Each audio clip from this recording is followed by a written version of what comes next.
And MS2 has a very small genome, 3,500. This is why you have less site for UV, and this is why he's most resistant. And all enteric viruses had a 7,500 genome, so they are more sensitive. So you feel very convenient to use this model. Again, for temperature, these are all the data for literature for heat resistance for viruses. Here you have the log to the time to reduce the 1 log in log. So this means that when it's 1, it's 10 days, 100 days, 1,000 days. And here you have temperature. So now we can see that at 20 degrees, what is the survival of my virus? Let's say it's between 1 day and 100 days to reduce 1 log. It depends on what? It depends on the kind of matrix, because you have different matrices here: water, food, wastewater, everything. And it depends also on how the experiment is made, of course. But okay, this is the picture. When you go to higher temperature, it decreases very fast.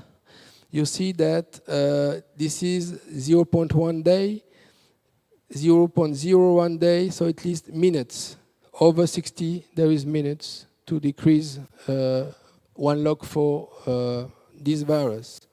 So again, what can we say about this? That one phage, particular phage, Phi-X174, which is a somatic coliphages which have the same structures, I show you, as enteric viruses, which is highly resistant. So again, if you want to have a treatment with heat, perhaps you can use this model.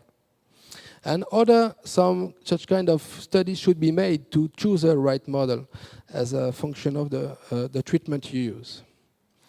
So now, just to open you, not to frighten you, but just to see that nothing is usually very easy. We just took 3 bacteriophages: MS2, Q beta, and GA. These 3 phages belong to the same family. They are F-specific RNA phages, very close one to another. Same size, some difference in the genome, but not between MS2 and GA. You have almost no difference in size of genome. The isoelectric point between GA and MS2 is very close. But we have some difference in the amino acid at the surface. Let's say, okay, it's a small difference. We put these 3 viruses in a drinking water plan, a treatment plan.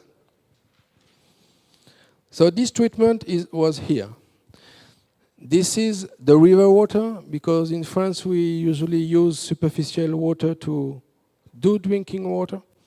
Then we had coagulation, flocculation, settling, sand filtration, and then ultrafiltration. So this is all, and then after this was a chlorination, but I have the results, but I don't put these results now. So we put the 3 bacteriophages very close. What happened? This one. You see, this is the different steps of the treatment. In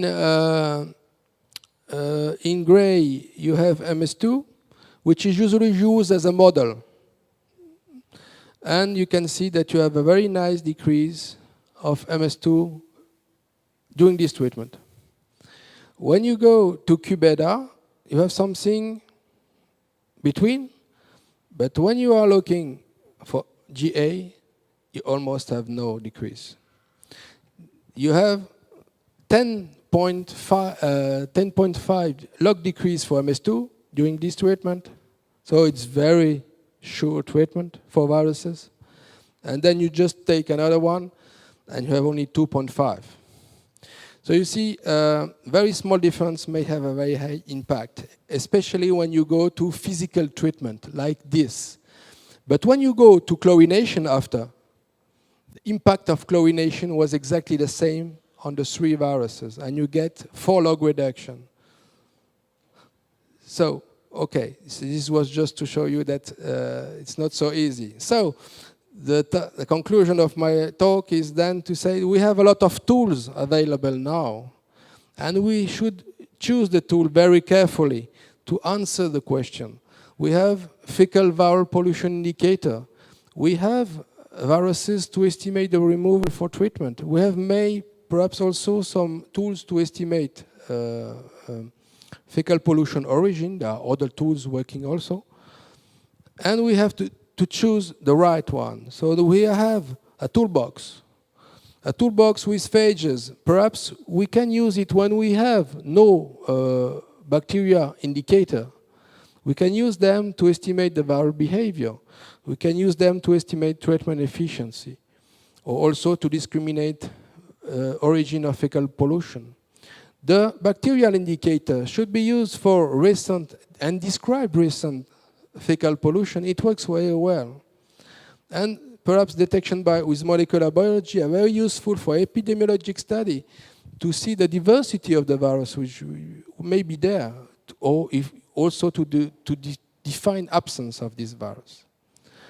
Okay, thank you for your attention. But if I have just a few minutes, just to thank you all my lab for, of course, a lot of work they be done, to show you some pictures showing the main activity we have. It's adhesion on support, surface property of viruses, and pathogenic with biofilm. And if I have time, yes, I can. I just asked you before what reflection, it was, we made a lot of meeting in France, because now some years ago, the French Agency for Security had a lot of, let's say, problems, because lab found them and said, okay, I get a positive results with PCR for hepatitis A virus in drinking water. So should we stop all the drinking water for all the population or not? It was by PCR. So we had a lot of discussion what to do with such information. I detect hepatitis A virus by PCR in drinking water. What should be made? So we did this. It's a little bit complicated, and it's in French. Okay, but I will show you. This is a decisional tree. So to enter here is, I have a positive result in drinking water. What shall we do? So we should have 4 questions. Have we other criteria which show that something goes wrong? This means that I find genome in my water, but, for example, my free chlorine decrease also this day. I don't know, or my other measurements are wrong this day. So this means that the other things is going wrong in your treatment. Then we go, yes, there is a high probability there is a risk. If not, okay, go to the next. Have we some technological problem or other problems? Let's say we studied the environment. We have high fecal pollution water and a very low treatment. So in this case, yes, there is high risk. This is an example. Other things, we have a lot of gastroenteritis described in the population, so care must be taken. Again, maybe high risk. Or have we information about infectivity? Have we detect fecal bacteria? Have we detect fecal bacteriophages by the infectious method? If yes, again, we have a high risk.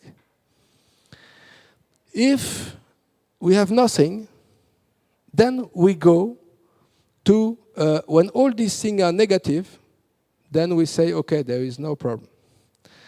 If we have no information, we go to not interpret. So you see, this means that the only information of the genome at the present time cannot be interpreted alone. So thank you for your attention.